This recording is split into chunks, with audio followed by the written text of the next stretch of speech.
Joia. Então, me pediram para falar desse assunto sobre treinamento de força para crianças e adolescentes. É um tema cercado de mitos, e tabus e medos, né?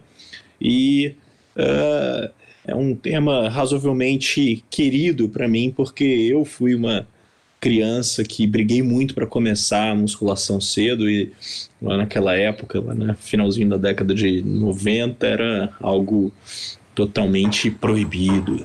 Tá? Então, venho representar então o grupo de trauma do esporte da Santa Casa de São Paulo.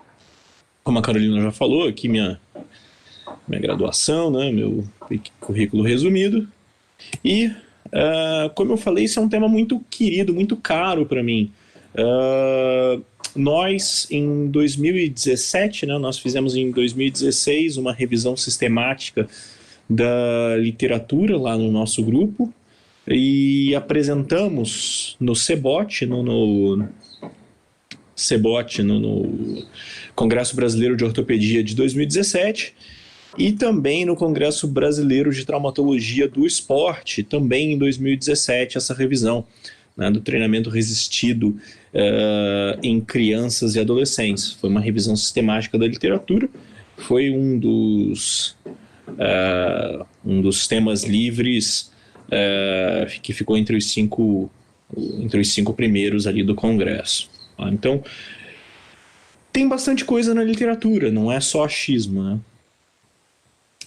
Então, começando, para a gente introduzir, né, esse assunto, a gente sabe que resistência, velocidade, força são elementos essenciais para a performance esportiva. Ninguém consegue performar em um esporte não tendo explosão, não tendo resistência muscular, resistência cardiopulmonar, força, precisão, equilíbrio. E nós sabemos que nos adultos, para aumentar uma dessas capacidades de forma mais substancial, o treinamento deve ser específico. Tá? Para aumentar força, é necessário fazer força. Tá? Ninguém vai ficar mais forte correndo. Você pode melhorar um pouco, mas o treinamento para a melhora substancial deve ser específico. Será que é a mesma coisa para criança? Vamos ver. Então, isso é um assunto que ele já vem sendo pesquisado há mais de 40 anos, pelo menos 40 anos. A medicina, os médicos, os pediatras, os ortopedistas têm se questionado se a criança pode começar a praticar esportes, deve começar a competir, né, e com que idade, né? Então esse estudo daqui, olha, 1979, eu não era nascido, imagino que a maioria de vocês não fosse nascido, tá? Perguntando com que idade é muito jovem. Será que a gente pode, com 6 anos, começar a competir? Como esses meninos aqui da imagem? Então, para a gente começar a falar do assunto, a gente precisa definir, né? A definição, né, desses artigos e da Sociedade Americana de Pediatria fala que meninos e meninas que não desenvolveram características sexuais secundárias são crianças. Então, meninas de até 11 anos, meninos de até 13 anos. Óbvio que essa faixa ela pode variar. E a adolescência é um período que vai entre a infância e a fase adulta. E é um termo de definição difícil, porque indivíduos apresentam velocidades diferentes de maturação. Em determinados esportes específicos, o indivíduo vai ter velocidade diferente de maturação pelo excesso de treinamento. Tá? Meninas geralmente são de 12 a 18 anos, né, a adolescência nas meninas, e nos meninos de 14 a 18. O jovem atleta é um termo que inclui crianças e adolescentes, e atleta é todo indivíduo que ele participa de um treinamento estruturado, específico, com um objetivo claro. Tá? Então, não necessariamente o indivíduo ele é um competidor, né? Mas ele pode ser um atleta.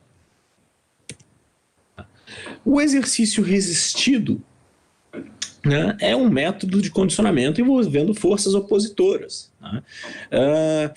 Então, o treinamento de força e treinamento resistido são sinônimos. Né? A gente tem que tomar muito cuidado na literatura, porque muitas vezes a literatura nacional, a literatura em português, ela acaba traduzindo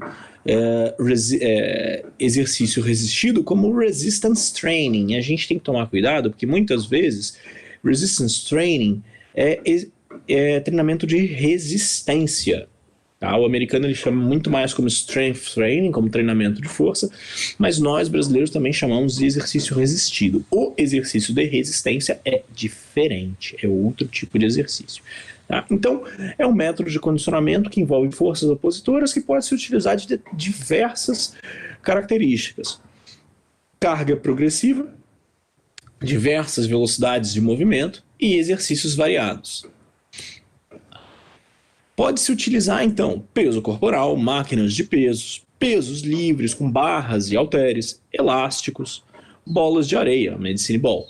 Tá? Não é só necessário usar peso. Então, como eu falei, é notório que no adulto, para aumentar uma dessas capacidades, força, resistência, velocidade, o treinamento ele deve ser específico. Será que a criança responde igual ao adulto?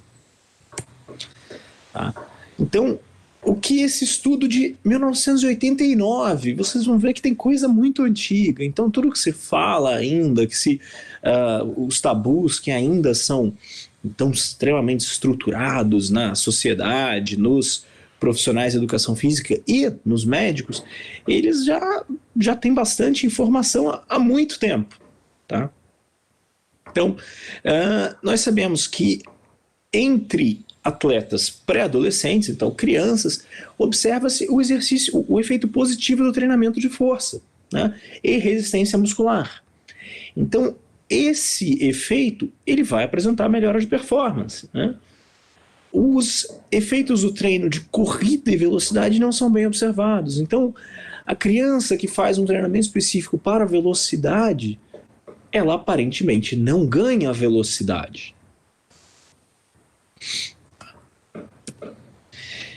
E se funciona, se aumentar a força da criança vai aumentar a performance, por que a gente se preocuparia? As pessoas sempre se preocupam com lesões. As crianças podem se machucar, podem fazer uma lesão na cartilagem de crescimento. Essa lesão da cartilagem de crescimento pode gerar alteração no crescimento do membro, dismetrias, deformidades angulares. A criança pode ter alteração na estatura. Será que a criança vai ficar baixinha porque ela faz musculação? Ou será que ela vai ter um déficit de maturação, não vai entrar na puberdade, ou vai apresentar até uma puberdade precoce por conta do exercício de força? Tá? E existem evidências científicas suficientes que suportem a prática de exercícios resistidos regulares na infância, com o objetivo de melhora de saúde, condicionamento físico e além de melhorar a performance esportiva. Todos esses artigos aqui citados embaixo. Tá? Então, não é mito que fazer exercício de força para crianças e adolescentes é positivo.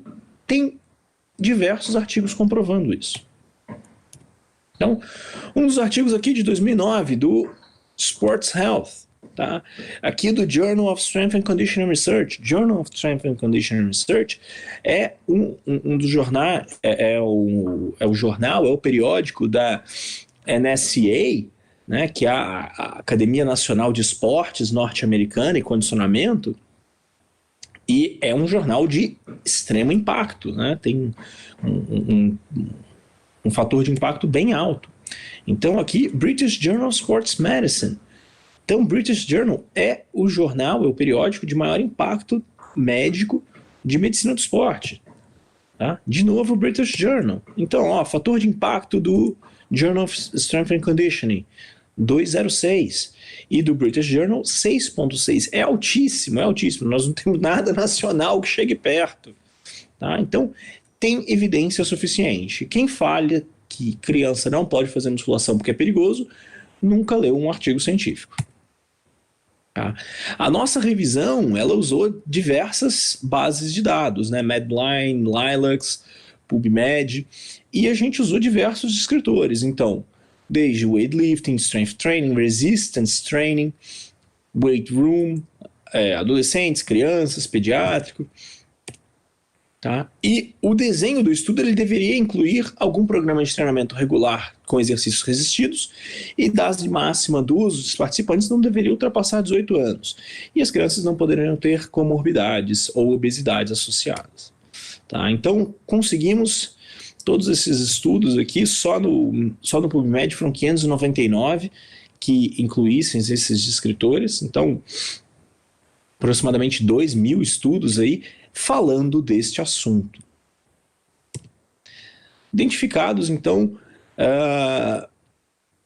2012 referências, né? Depois da análise dos títulos e resumos, 108 artigos e após a leitura integral só sobraram 12. Tá? O tempo mínimo de segmento dos artigos que a gente encontrou foi de 6 semanas, tempo máximo de 12 meses. E o número de participantes variou de 16 a 4.000. E aí, vamos começar então. Dentre todos esses artigos que a gente encontrou, quando fomos falar de lesões, tá? Quando comparando todas as modalidades de força, né? Os indivíduos apresentam 1 a 2 lesões por atleta por ano e 2 a 4 lesões por 1.000 horas de treino ou competição. Futebol, rugby, cricket, qualquer esporte de contato apresenta mais lesões que um treinamento de força. Tá? Então, aqui eu não estou falando de criança e adolescência, aqui eu estou falando do público em geral. Esporte, o treinamento de força é muito mais seguro que qualquer esporte de contato. Isso não é só para criança, não é só para adulto, é para todo mundo. Tá? Os principais fatores de risco para uma lesão esportiva são contato, mudança brusca de direção, impacto e torção. O treinamento de força clássico não tem nenhum dos 4. Tá?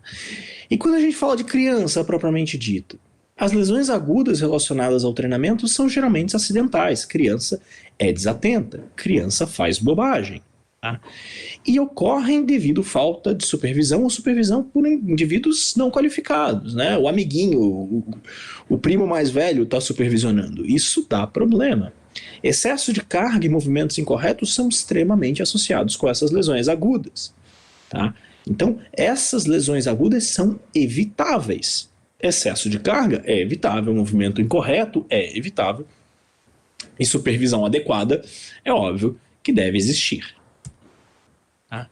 Então, foi notado que o treinamento resistido e o levantamento de peso foram significativamente mais seguros para crianças do que muitos outros esportes ou atividades. Tá? No período de 1 ano, jovens de idade escolar, apresentando 1.576 lesões diversas, apenas 0,7% vieram do treinamento resistido.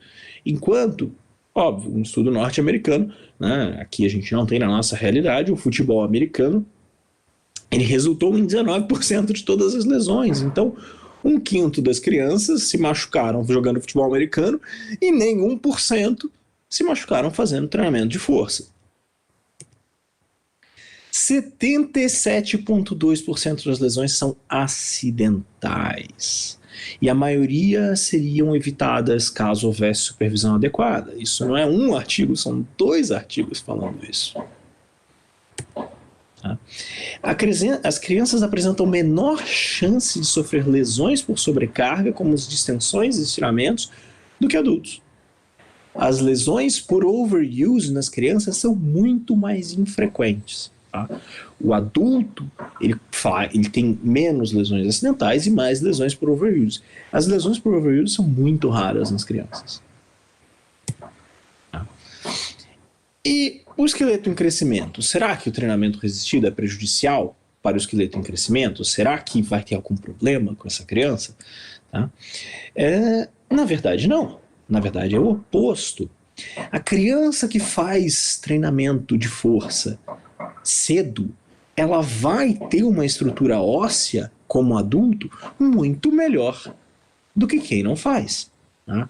A infância é o melhor momento para se construir massa óssea e melhorar a estrutura óssea em atividades como impacto e treinamento resistido. Tá? Então, a atividade física na infância é a chave para ser um adulto e um idoso com uma boa qualidade óssea. Então, é o oposto. Não é que faz mal, faz bem. E não existe nenhum tipo de evidência que indique que o treinamento resistido ele vai ser adverso. Ele vai gerar problemas no crescimento linear. Tá? Então, não tem nenhuma evidência que aponte para alteração na altura final, na estatura do indivíduo. Tá?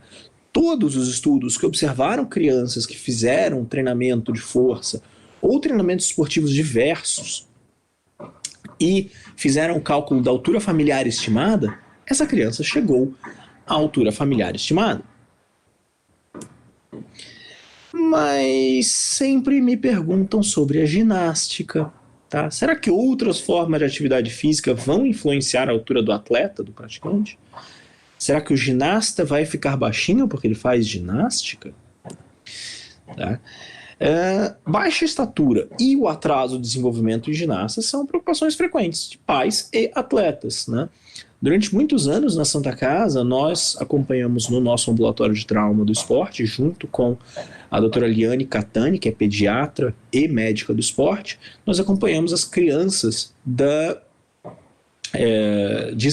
ginástica, né, da equipe de ginástica de São Caetano. São Caetano é o celeiro da ginástica nacional, então são crianças de 7, 8 anos que começam a fazer esta prática esportiva lá e competem e vão para clubes e são campeões, tem diversos campeões nacionais e internacionais que saíram de lá. E nós acompanhamos por mais de 10 anos essas crianças. Né? E toda vez há essa preocupação dos pais e dos próprios atletas. Então, muitas vezes, essas alterações são atribuídas pelo efeito do treino intenso, desde uma baixa idade. Então as crianças ficam treinando muito mais do que em outros esportes e acabam tendo um balanço energético mais baixo. E será que isso vai gerar alteração de altura? Né? Será? E por que o ginasta tem baixa estatura? Isso é uma pergunta, assim, razoavelmente antiga, baseada, né? Então, Jean-Baptiste Lamarck e Charles Darwin já debatiam isso lá no século XVIII, se o meio ambiente que modifica o indivíduo ou o meio seleciona um indivíduo mais adaptado.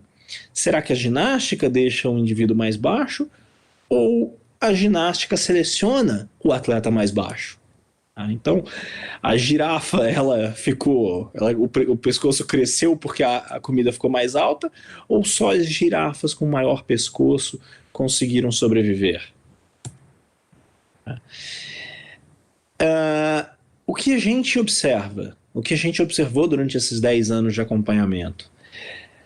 O ginasta, a criança que acabava ficando mais alta, que chegava no estirão de crescimento, desenvolvia mais altura, ela não servia mais para o esporte, ela ia embora. Tá?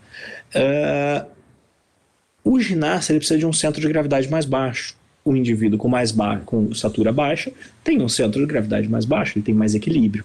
É mais fácil de fazer os movimentos da ginástica, tendo uma estatura mais baixa. Tá? Mas, e será que tem atraso no crescimento? Isso existe. Tá? Ginastas femininas e masculinas elas podem apresentar atraso do crescimento em estatura e do desenvolvimento puberal durante os anos de treinamento e competição pelo déficit energético.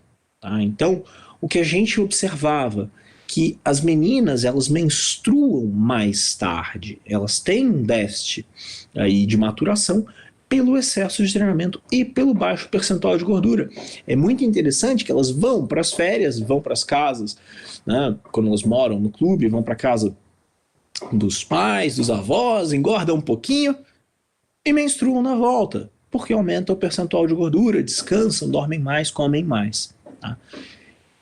Após a parada do esporte, depois de parar de competir, observava-se a recuperação da velocidade de crescimento.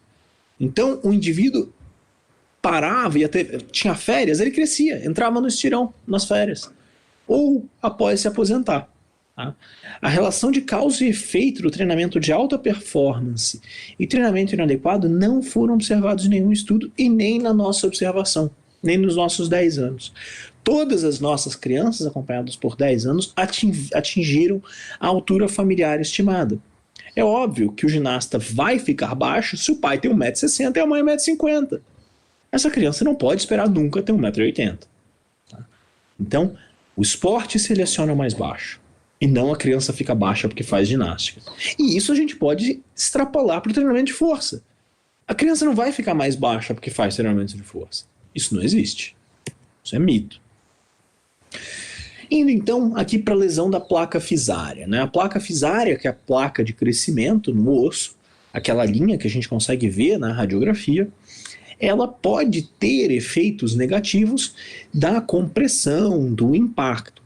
Porém, estes estudos, todos os estudos que observaram essas crianças, não observaram nenhuma lesão na cartilagem de crescimento. Em nenhum estudo prospectivo ou retrospectivo, onde o jovem recebeu orientação e supervisão profissional.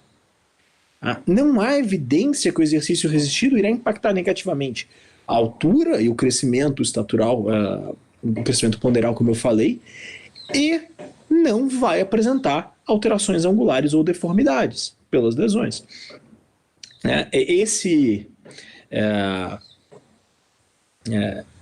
Essa edição aqui do British Journal of Sports Medicine, essa edição de 2010, é muito interessante. Vocês podem ver pela capa. Ela foi dedicada inteiramente a crianças no esporte. Tá? E esse artigo do Feigenbaum, falava da segurança e eficácia. É um artigo excelente. Sugiro a todos que têm interesse pelo tema lerem. Olha que interessante. A FISE, a placa de crescimento, suporta cargas maiores do que usualmente se usa no exercício resistido. Tá? Esportes com salto, né? Saltar, fazer um pulo, gera uma sobrecarga na FISE, na placa de crescimento do joelho, de 5 a 7 vezes o peso corporal do indivíduo. Ninguém proíbe uma criança de pular, ninguém proíbe uma criança de saltar. E isso gera muito mais sobrecarga na placa de crescimento do que qualquer treinamento de força.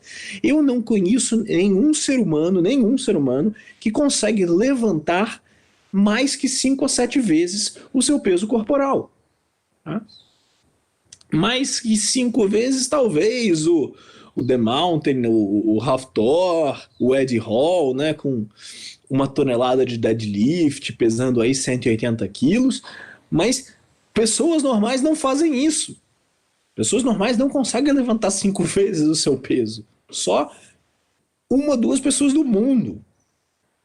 O risco de lesão na placa fisária é muito maior em esportes com salto e aterrissagem, como é na ginástica.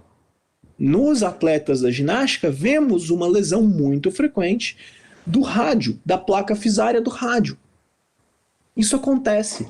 Crianças que fazem ginástica, principalmente quando estão entrando aí na fase da adolescência, no estirão de crescimento, pela sobrecarga no punho, podem fazer uma lesão da placa de crescimento do punho. Na musculação, no levantamento de peso olímpico ou básico, isso não existe. E essa lesão aqui, esse relato de lesão da placa fisária durante levantamento de peso, durante um treino de musculação? Né? É um relato de caso de 1986. Pô, a criança fez fratura bilateral, uma fratura tipo, acho que foi um Salter 1, um Salter 2 do punho. Né? Raio-X tá meio velhinho, meio ruim de ver, 34 anos de raio-X. Então, um garoto de 13 anos, um garoto no percentil 80 para altura e peso, um garoto normal de 13 anos, ele estava fazendo levantamento de peso sozinho, em casa, né, num ginásio, numa academia improvisada de garagem, que tem bastante lá nos Estados Unidos, e ele tentou levantar 30 quilos, né, estava tentando fazer um desenvolvimento com uma barra de 30 quilos acima da cabeça. Ele perdeu o equilíbrio, foi para trás e fez uma hiperextensão bilateral do punho. E fez a lesão de placa fisária, fez uma lesão, uma fratura de Salter Harris, bilateral nos punhos. Né? Então, Era evitável? Claro que era evitável. Isso é bobagem. A criança estava fazendo bobagem sozinha. Não é para fazer. Essa criança é tão peste, que com gesso bilateral, ela foi submetida à imobilização bilateral, ela resolveu ir jogar futebol americano. Se vocês tiverem interesse de ler esse artigo na íntegra. E com 2 semanas de gesso, ele fez uma fratura de tilô, uma fratura do pilão tibial. Então é uma peste, não é nem uma criança, é uma pestinha, é um pestinha. E desempenho motor. Será que o treinamento de força melhora desempenho motor? Claro, força muscular é importantíssimo para a performance motor eficiente. Força muscular é o que nos dá o que nos dá independência. Tá? E o exercício resistido é eficaz em melhorar o desempenho motor de crianças e adolescentes, nos saltos, na corrida e no arremesso. As crianças elas apresentam maiores ganhos em performance do que adolescentes. Por quê? Por ganho de repertório motor. Força é 80% neuromuscular e 20% capacidade contrátil da musculatura, secção transversa de musculatura. A criança ela aprende a fazer força. Diferente do adulto que consegue ficar também forte por hipertrofia, a criança não faz hipertrofia. A criança fica mais forte sem ficar mais musculosa. E alterações hormonais? Será que o exercício de força vai gerar alterações hormonais para crianças e adolescentes? O estímulo do exercício, isso é bem sabido, que produz alterações hormonais em adultos. Então, estimula o eixo hipotálamo hipofisário. E esse fato poderia gerar alguma preocupação por poder estimular uma puberdade precoce. Porém, a imaturidade do eixo hipotálamo hipofisário da criança não permitiu este aumento de testosterona com o exercício de força. Tá?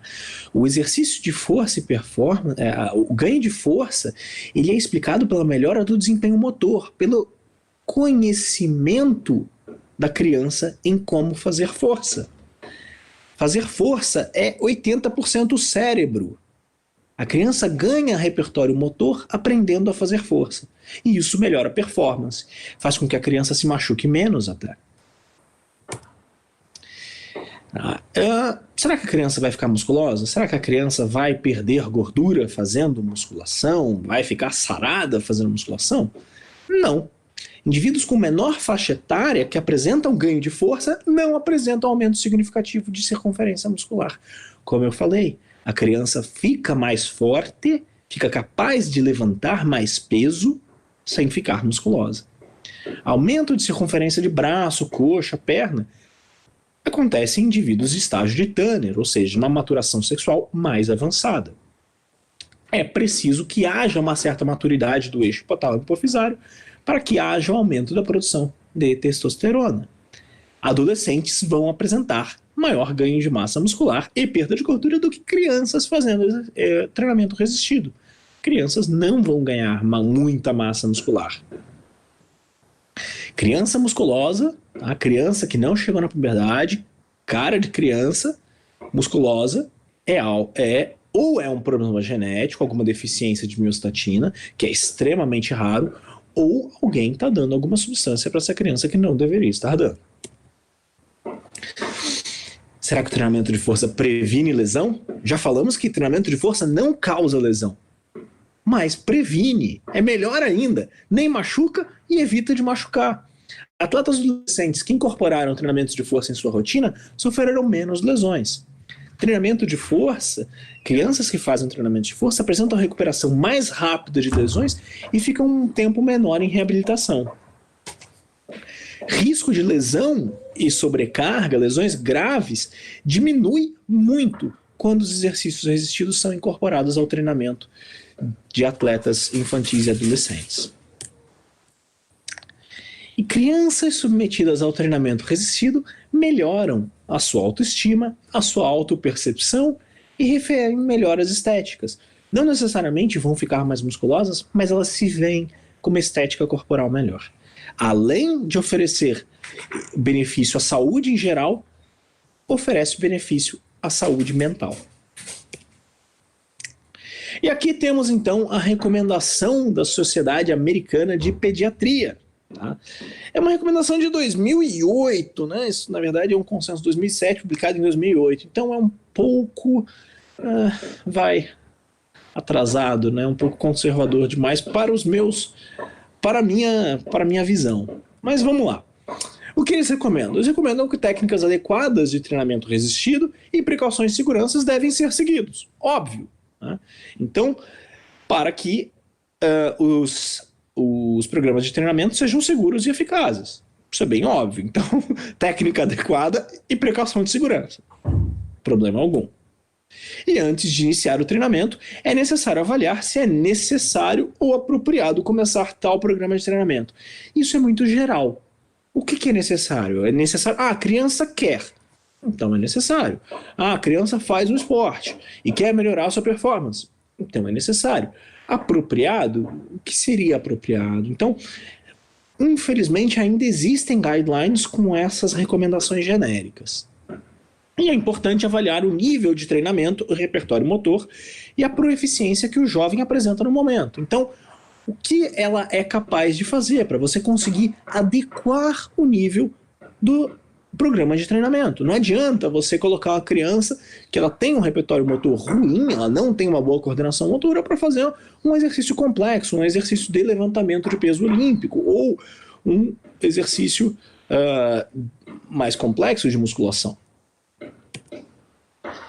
Pré-adolescentes e adolescentes devem evitar powerlifting, fisiculturismo, levantamento de peso máximo até que atinjam maturidade física e esquelética. Eu discordo 100% disso daqui, 100%. 100%. E eu vou mostrar exemplos de pessoas que fazem isso, não tem problema algum. Tá? Atletas não devem usar substâncias que aumentem o desempenho ou esteroides anabolizantes. Bom, esteroides anabolizantes para crianças e adolescentes é óbvio. Isso vai acarretar sérios problemas de maturação para elas. Tá? Não pode. Substâncias que aumentem o desempenho. Cafeína. Criança não pode, então, cafeína. Então está proibido a criança beber Coca-Cola. Cafeína é uma substância melhoradora de desempenho. Tá? Então estou questionando aqui algumas coisas desse guideline, mas é o que a gente tem. Tá? Então, substâncias que aumentem performance. Creatina. Não pode também? Poxa. Mas creatina é seguro. Qual o problema? Tá? Atletas que participam no treinamento de força devem ser educados sobre os riscos associados com o uso de tais substâncias. Paciência. Antes de iniciar um programa formal de treinamento de força, uma avaliação médica deve ser realizada por um pediatra ou médico de família. E eu ainda aumento aqui, ou por um médico do esporte, de preferência por um médico do esporte. Né? Muitas vezes o pediatra ele não tem conhecimento dos programas de treinamento de força, ele não tem conhecimento do que é o treinamento esportivo propriamente dito. Né? Sempre que for começar um treinamento esportivo, procure um médico do esporte, vai te fazer bem. Não precisa ser criança ou adolescente, pode ser adulto, pode ser idoso. Para qualquer pessoa isso vai ser muito benéfico. Tá? Crianças com doenças cardíacas congênitas complexas devem ser avaliadas por um cardiologista pediátrico antes de começar o programa de treinamento de força. Isso é óbvio. Então, uma criança cardiopata deve passar por uma avaliação prévia. Condicionamento aeróbico deve ser combinado com o treinamento resistido se o objetivo for benefício global à saúde. Né? Nada aqui que a gente possa questionar. Isso também é mais uma obviedade deste guideline. Programas de treinamento de força devem incluir 10 a 15 minutos para aquecimento e cooldown. Isso é totalmente jogado. Não necessariamente 10 a 15 minutos para aquecimento e cooldown. Né? Você pode fazer o aquecimento mais rápido, você pode fazer o aquecimento mais lento. Né? Você fala de um atleta de levantamento de peso olímpico, muitas vezes o aquecimento dele vai demorar 40 minutos, 1 hora. E não necessariamente todo mundo vai fazer o cooldown após um treinamento de força. Então, isso é uma particularidade que esse guideline da Academia Americana de Pediatria acaba entrando, mas deve ser uma particularidade do treinador, do profissional de educação física. O pediatra não tem nada a ver com isso. Os atletas devem apresentar ingestas de líquidos e nutrição adequada. Também. Mais uma obviedade. Treinamento de força específicos devem ser aprendidos inicialmente sem carga. mais uma obviedade. E depois de dominar a técnica de cada exercício, cargas incrementais podem ser adicionadas utilizando peso corporal, peso livre ou outras formas de resistência. Isso não é só para criança, isso é para adulto também, né? Ou com uma pequena carga, tá? Uma outra coisa que não se menciona em nenhum artigo, mas eu já ouvi muito, é que criança só pode fazer exercício com peso corporal. Isso é uma bobagem. Vamos lá, vamos pensar que a criança pese 40 quilos e ela vai fazer uma flexão de braço. Poxa, se você der uma barra de 20 para ela fazer um supino, é menos carga do que os 40 quilos dela para fazer uma flexão de braço. Fazer barra fixa. Que criança que vai conseguir fazer uma barra fixa para fazer um treinamento da musculatura da dorsal? Né? Mas fazer um pulley costas com uma, duas plaquinhas, é muito mais leve do que fazer uma barra fixa. Outra bobagem aqui.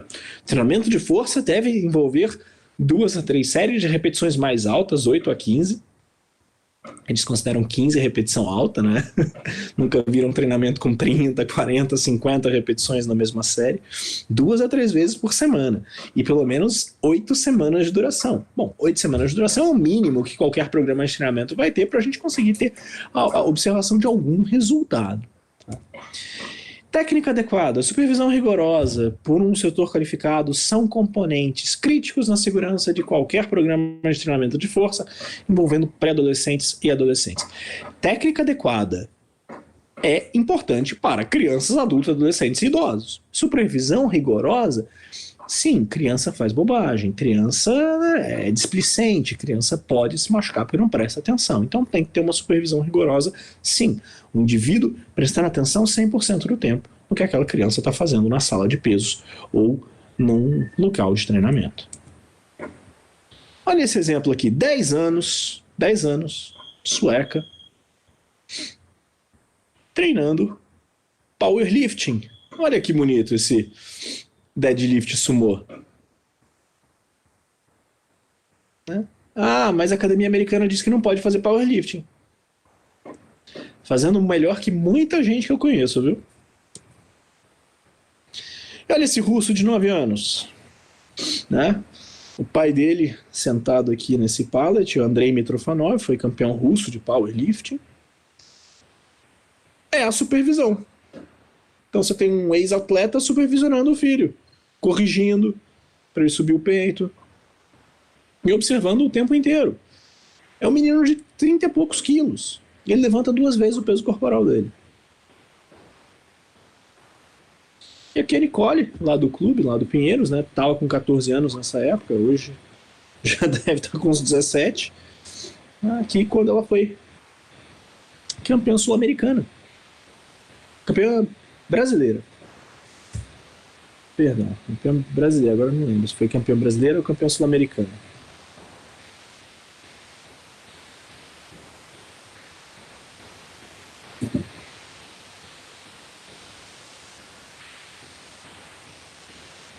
Ó.